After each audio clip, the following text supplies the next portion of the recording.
NSE, Reliance जियो, SBI funds management, India का शायद सबसे बड़ा IPO सीजन शुरू होने वाला है।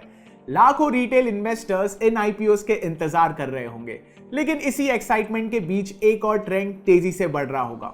ज्यादा अलॉटमेंट की उम्मीद में हजारों इन्वेस्टर्स लोन लेकर IPO एप्लीकेशन बड़ा करने की प्लानिंग कर रहे होंगे।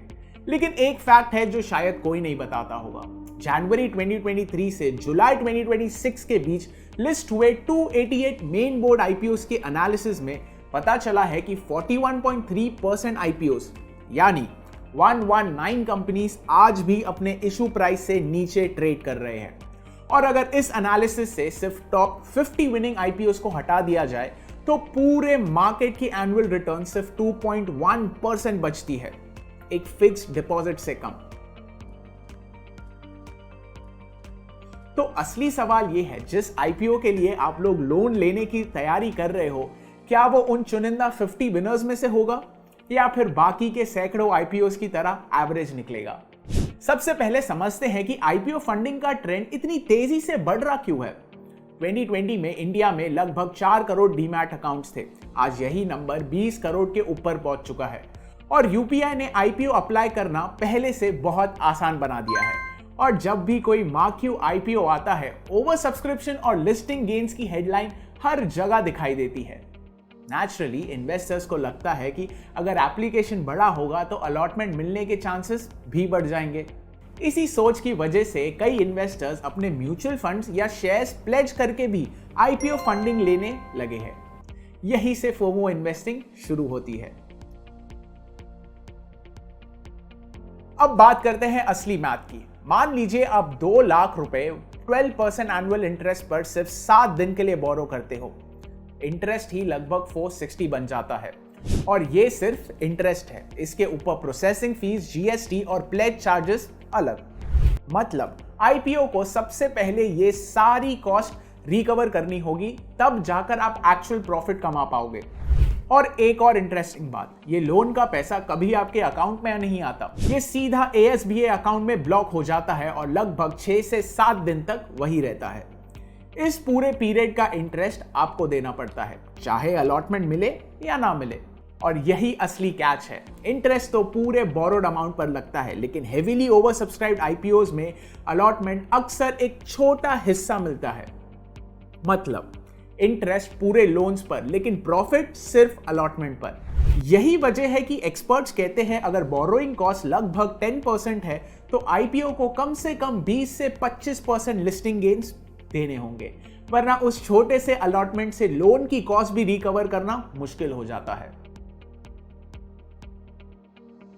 3 रिस्क जो रिटेल इन्वेस्टर्स इग्नोर करते हैं।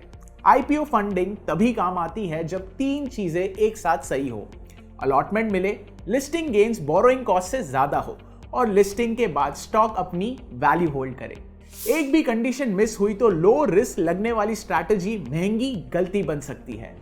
सबसे पहले है allotment risk. IPO heavily over subscribed हुए और अलॉटमेंट मिला ही नहीं, प्रॉफिट जीरो, लेकिन इंटरेस्ट और चार्जेस फिर भी आपको देने पड़ेंगे। दूसरा है लिस्टिंग रिस्क। अलॉटमेंट मिल गया लेकिन स्टॉक एक्सपेक्टेड लिस्टिंग गेन्स नहीं दे पाया। लोन का इंटरेस्ट फिक्स्ड है लेकिन इन्वेस्टमेंट की वैल्यू गिर सकती है। और तीसरा है मार्जिन कॉल रिस्क। अगर आपने शेयर्स या म्यूचुअल फंड प्लेज करके लोन लिया है और मार्केट में करेक्शन आ गया तो लेंडर एडिशनल कोलैटरल मांग सकता है या लोन का कुछ हिस्सा तुरंत रीपे करने को बोल सकता है। जब तक लोन क्लोज नहीं होता प्लेज इन्वेस्टमेंट भी रिडीम नहीं की जा सकती। और यही सबसे बड़ी गलती होती है। बिहेवियरल फाइनेंस में इसे सर्वाइवरशिप बायस कहते हैं। हमें सिर्फ ब्लॉकबस्टर्स IPO याद रहते हैं। जो IPOs लिस्टिंग गेन्स नहीं दे पाई वो हम आसानी से भूल जाते हैं। यहां एक प्रैक्टिकल इंसाइट है। कई इक्विटी म्यूचुअल फंड्स IPO में एंकर इन्वेस्टर्स के रूप में पार्टिसिपेट करते हैं। मतलब पब्लिक इशू खुलने से पहले ही उन्हें एलोकेशन मिल जाती है। अगर IPO अच्छा परफॉर्म करता है तो उसका बेनिफिट फंड के NAV में रिफ्लेक्ट होता है और इनडायरेक्टली सभी यूनिट होल्डर्स को मिल जाता है। यानी अगर आप पहले से ही एक अच्छे डाइवर्सिफाइड इक्विटी म्यूचुअल फंड में इन्वेस्ट कर रहे हो तो हो सकता है कि आप IPOs का बेनिफिट ऑलरेडी ले रहे होंगे, बिना लोन लिए, बिना इन्वेस्टमेंट प्लेज किए और बिना फाइनेंसिंग कॉस्ट भरे। तो 2 सिंपल टेक अवे याद रखो। पहला, एक आईपीओ आपके पोर्टफोलियो का सिर्फ एक हिस्सा होना चाहिए, लेवरेज से फंडेड एक कॉन्सेंट्रेटेड बेट बिल्कुल नहीं। दूसरा, फाइनेंसिंग एक कैपिटल एफिशिएंसी टूल है, एप्लीकेशन साइज बढ़ाने का शॉर्टकट नहीं।